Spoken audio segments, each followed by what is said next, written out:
Huwag kang patola. Some basic rules we were taught as children include falling in line, waiting for our turn, and sharing our things.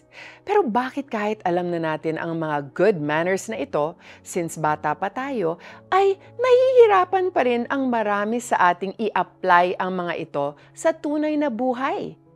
Isa pa sa mga pangunahing tinuro sa atin ng mga nakakatanda is to be kind. It is, however, easy to be kind toward those we like and are also kind to us.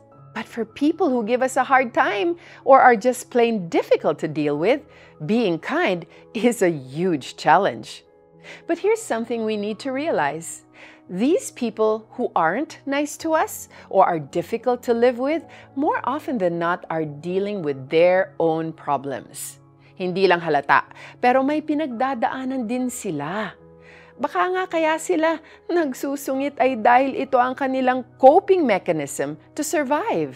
Maybe they try to act tough, unforgiving, and demanding because that's their way to conceal their weaknesses. May kasabihan nga, hurt people hurt other people.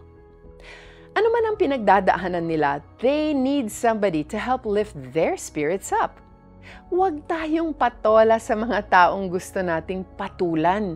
Hindi man sila open to talking to us about what they're going through. This should not stop us from smiling at them, being more tolerant and patient, or sharing something like a snack without expecting anything in return. I know this takes a lot of strength, so let's turn to God in prayer. Heavenly Father, patawarin po ninyo ako sa mga pagkakataong pinipili ko lang ang mga taong pinagmamalasakitan ko. Help me be kind to everyone, whether they are kind to me or not. In Jesus' name I pray, Amen. Before we end our devotional, ask yourself, is there someone in your life whom you sense needs a word of encouragement or an act of compassion?